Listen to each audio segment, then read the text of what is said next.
the bone. What we've done is we've drilled a 5/16 inch hole right down into the bone so that we can seat this in there when it's time. We'll need a bit of hot glue. I forgot that in the last video. You'll need a bit of hot glue to help hold this in down there. So, drill the hole. You can do this with a stick, a piece of wood, part of a broom handle, whatever you feel comfortable. Hell, take apart an old sword. If it's rat tail, it's already going to have the 5/16 in the handle. You're good to go. Because this is not a striking surface. You cannot hit with it. You should not hit with it. It's okay to be hard. If you're worried about it, go ahead and take a bit of the fun foam, wrap it up, paint it like leather. It'll look good. So what we're going to do here, I'm going to explain what I've done and what this is. This is part of a pizza box that I've put a sword pattern onto. Pizza boxes are minus one of the side flaps, just about the correct length for a sword. So I've taken blue foam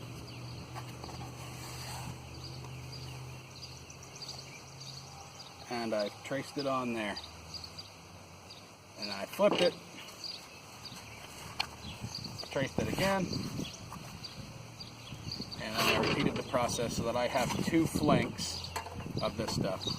If you're gonna make another sword, you've got a nice sturdy thing you can put up and make an exact replica, as many as you really want to.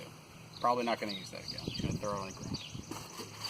Having a measuring tape helps so that you can make sure that you get them about the same, because human error happens when you're flipping it.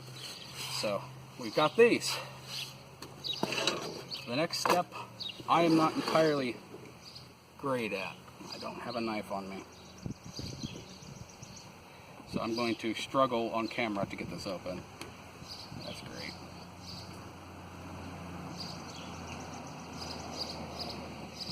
There it comes. We do this all the time. So we have a brush down in it already. Now the thing is, this is a very noxious chemical compound. So don't do this inside. It's a stupid idea. You'll get high, your brain cells will rot. You want to do it in a well-ventilated area. We're outside, we got a nice breeze going.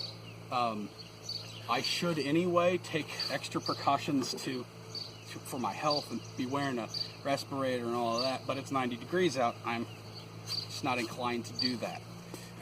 So what we do here, we get a nice big globby amount on our brush and we brush it on. Be generous with it. Make sure you're getting every bit.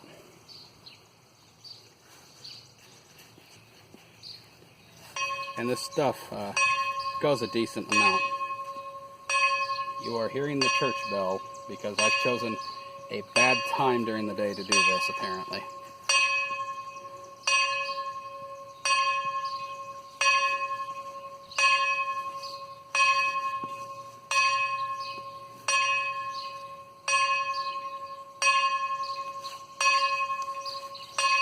I think they've lost count at this point and they're just going it. Making sure to get all of the area. I know this is annoying to watch.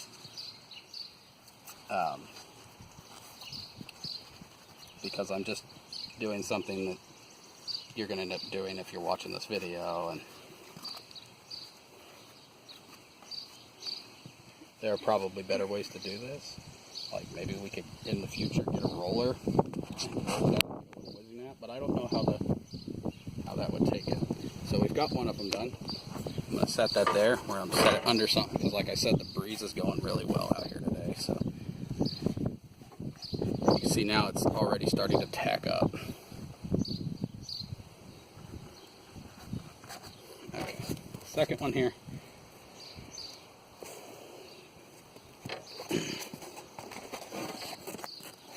If you do it on that side, it's going to be bent. Like this then? Bendy, yeah. And like this? Help me out.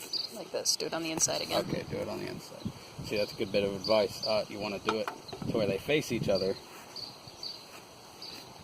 so that they're pushing or pulling in the same direction, and you don't have a weird shaped blade. Although weird shaped blades seem to be a theme today, being that I went with this very strange shape. It's actually inspired by the new Zelda Breath of the Dying game. Breath of the Wild. Breath of the Wild, sorry. Somebody's got D2 on their mind. Yeah.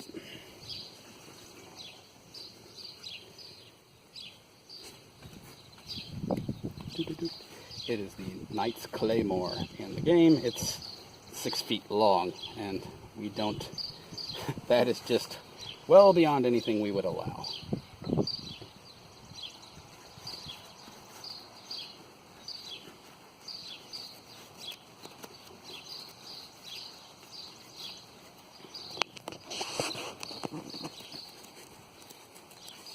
Almost there.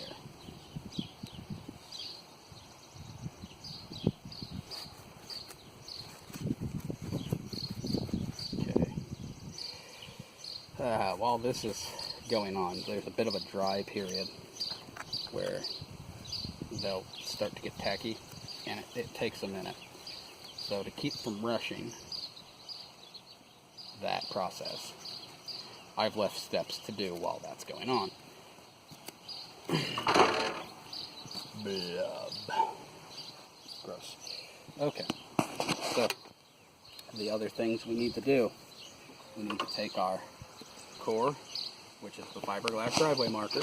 We've cut it down. When you cut it down, you want to put a piece of tape on it, saw it, and then bevel the edge with a piece of sandpaper to where it's no longer a sharp edge.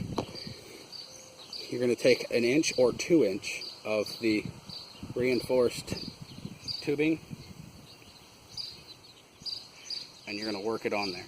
When I do it, I put it on and I wiggle it in a circular motion, and it works itself down on there. Now, you think that that'd be real easy to pull off, but because of the intertwined fiberglass in there, it acts as a Chinese finger trap, and it just locks it on there tight. That's not going to come off easy. You'd have to worm it back off. So we've got that on there, and now we have to add this, because this is the piece that goes in the middle. And the reason we have the fiberglass tip at the front is so that when you stab with it, instead of swing, it still has compression at the tip, which prevents snapping. Because when you do that with PVC, eventually you create enough microfractures in the actual PVC itself that it does snap. A lot of people are probably going to tell you, no, that never happens. You're not going to be using that weapon that long for that to happen. Got a buddy who's been doing it 14 years, looking at you, Severson, and he's seen it happen on the battlefield, like out with 50 or 60 people out there. They've had to stop playing because somebody cracked one clear up on them. Same goes with dowel rods and that kind of stuff. You just want to generally avoid that if you can. So this is all dapped up and going. So we're gonna see, I could just, that's airing off quick. So it'll catch up with the rest of it fairly quickly. Yeah. That's nice tack dry. This stuff is real terrible on your hands. Get it off as soon as you can. Okay, so next step here, throwing my brush back down in there. Closing that up. Next step here is placement. Don't try to do this with 2 of them at the same time. Do it from the tip where you want it down. Nice and flat. Try to keep it in the middle. And then most of the time they're not shaped so damn funny. Do it from the bottom, working your way up.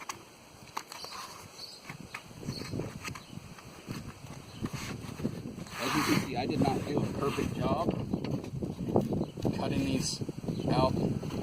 There's a nice big overlay. That's okay. Don't freak out about it. When we go to trim it down with a knife, match up. It'll match up. So that is part 2. I'm going to get ready for the next part.